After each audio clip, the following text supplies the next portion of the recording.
São Paulo se divide sobre reforços. Vídeo de hoje do canal do Nicola vai te explicar o impasse em relação a que nível de contratações o Tricolor deve ter. Bora falar também sobre o Corinthians com a primeira importante decisão tomada por Vanderlei Luxemburgo. Já o Palmeiras foi ao Equador, venceu, viu Rafael Veiga confirmar uma grande fase, mas queria chamar a atenção para a situação do Endrick.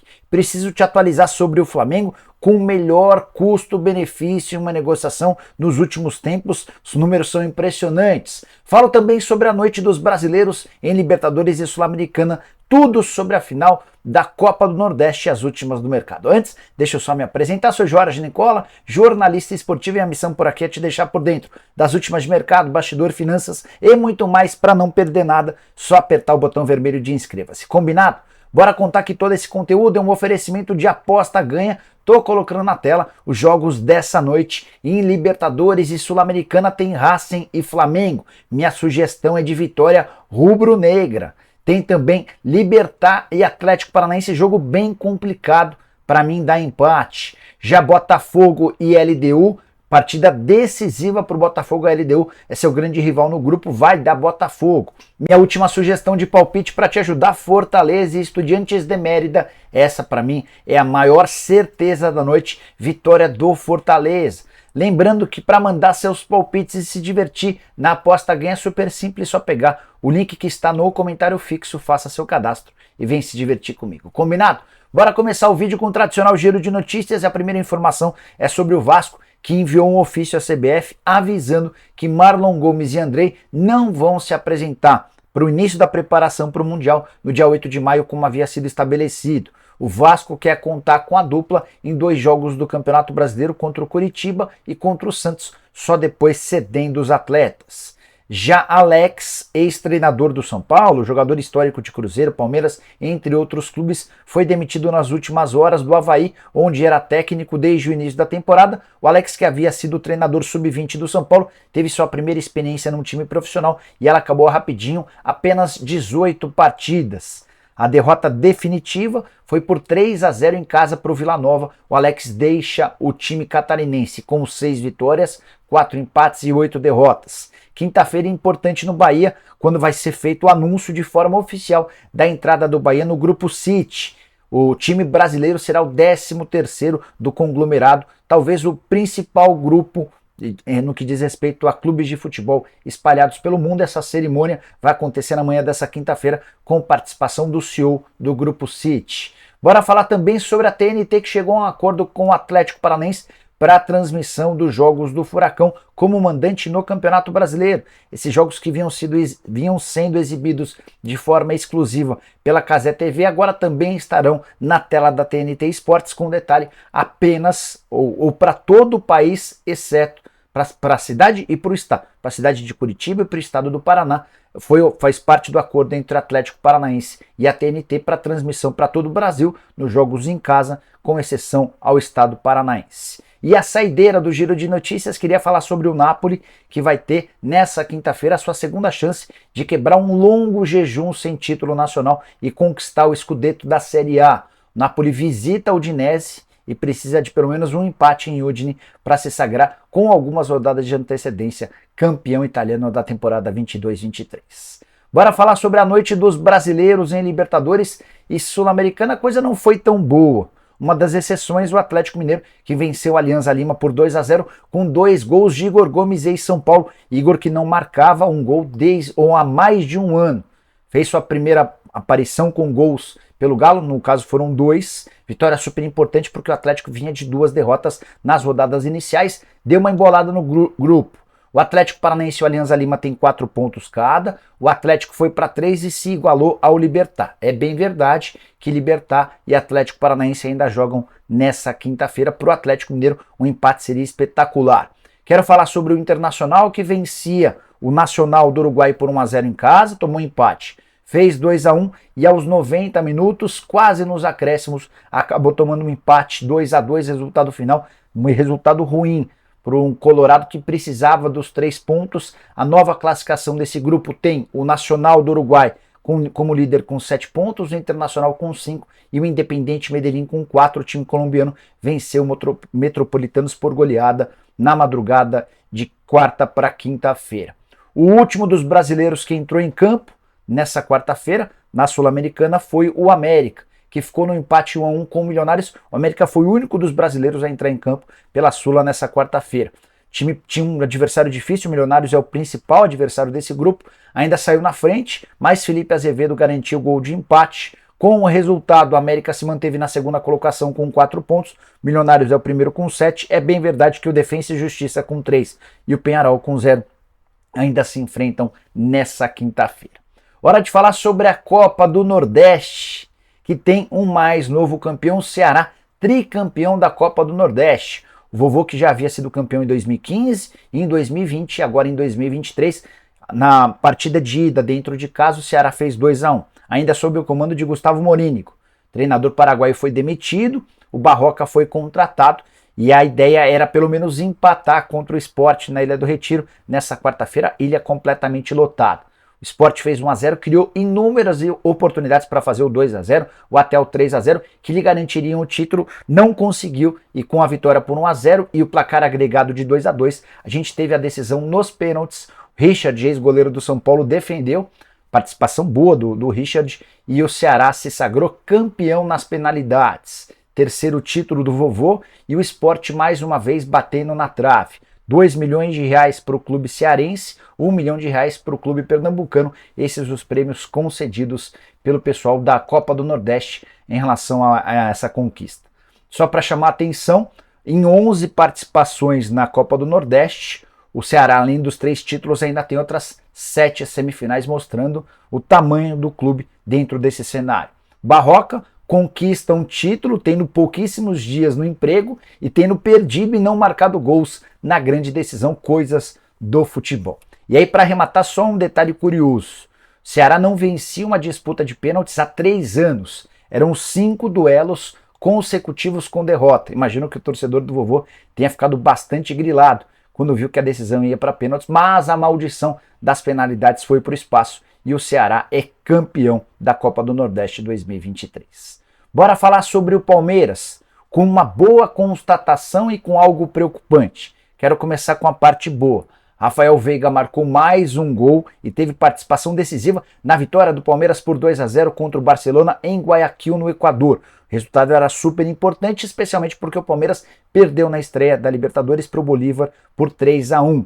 E o Palmeiras vai para essa terceira rodada da fase de grupos na terceira colocação e com um saldo negativo de 1 gol. Com a vitória por 2-0, o Verdão é vice-líder, tem 6 pontos, 1 gol de saldo, tem a mesma pontuação do Bolívar, mas leva desvantagem em relação ao time boliviano. Por causa do saldo de gols, o Bolívar meteu 4-0 no Cerro Porteño, no Paraguai, nessa quarta-feira. Então a nova classificação tem o Bolívar com 6 pontos e 5 gols de saldo, Palmeiras com 6 pontos e 1 gol de saldo, Barcelona de Guayaquil e Cerro Porteño empatados com 3 pontos cada. O próximo jogo do Palmeiras de novo na condição de visitante contra o Cerro Porteño. Depois o Verdão recebe o Barcelona e também o Bolívar.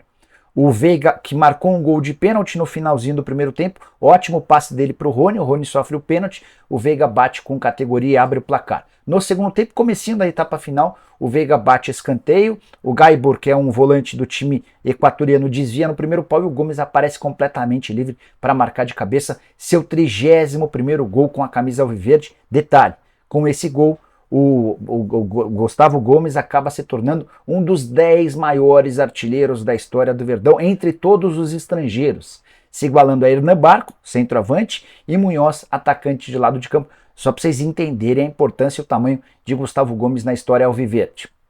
Sobre Veiga, 7 gols, maior artilheiro do time no ano, e 7 assistências, o principal garçom, fase bastante bacana do camisa 23. Mas, por outro lado, queria chamar a atenção para a situação do Endrick. Terceira partida consecutiva em que o atacante, vendido ao Real Madrid por 72 milhões de euros, não entra.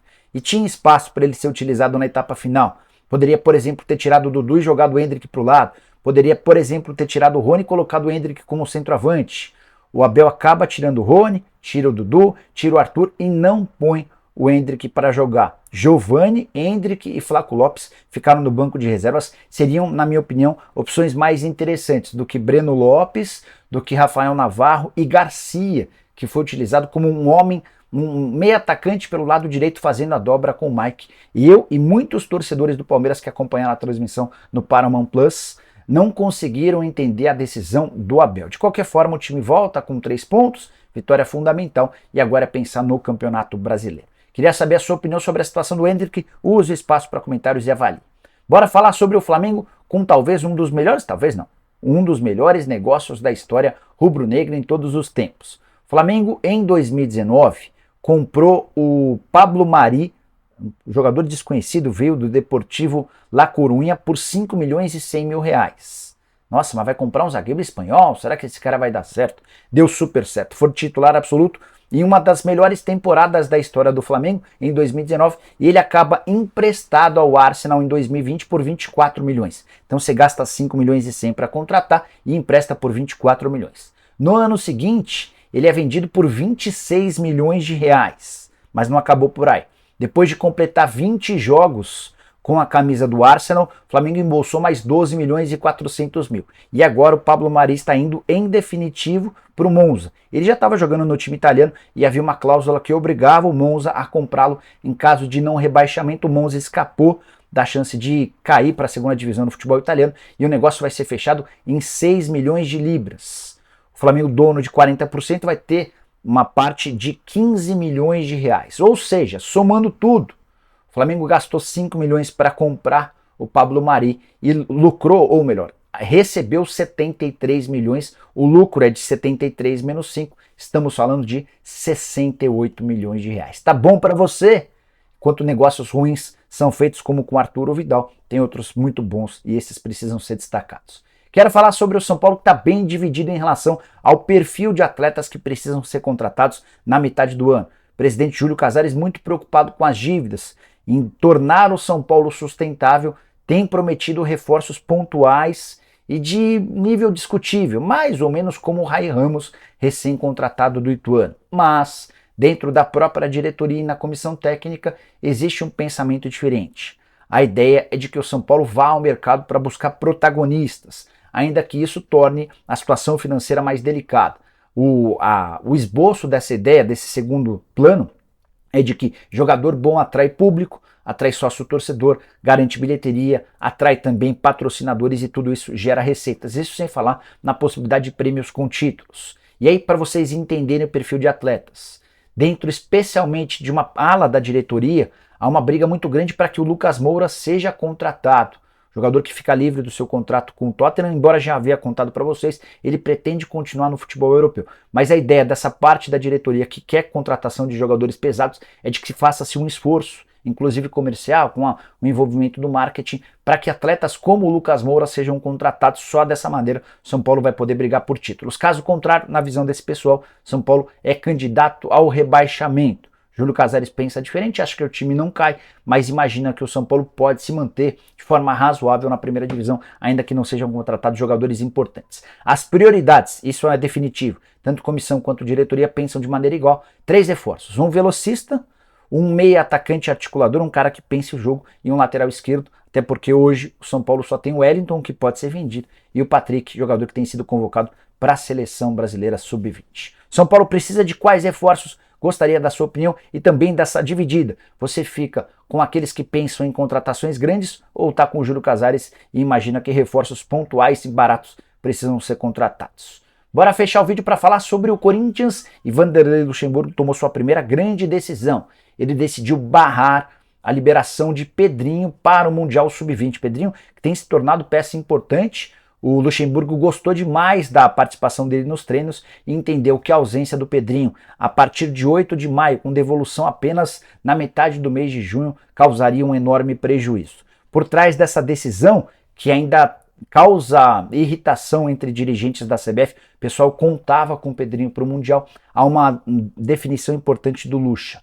Luxemburgo vai utilizar garotos das categorias de base. Ele acha que a oportunidade de fazer um Corinthians melhor até julho, quando a janela de inscrições reabre para reforços, a única oportunidade de o Corinthians ser mais competitivo é trazendo e utilizando mais garotos da base. Murilo, por exemplo, o zagueiro, já foi utilizado logo na estreia do Lucha, na Libertadores da América contra o Independiente Del Valle na última terça-feira, e assim será com vários outros atletas. Vale a lembrança de que o Lucha acaba de promover 13 atletas da base para o time principal. Esses caras não ficam em definitivo, mas serão analisados ao longo dos próximos dias. Luxemburgo quer rejuvenescer o elenco, ele entende que alguns dos veteranos de salário alto e pouca entrega não precisam ter tantas oportunidades como vinham recebendo, especialmente com o Fernando Lázaro. Concordo com a opinião do Luxemburgo, acho que esse é o caminho. E você? Como é que você vê essa dividida entre veteranos e jovens dentro do Corinthians? Esquece de deixar like, de comentar, de compartilhar, de me seguir, aquela coisa toda. A gente volta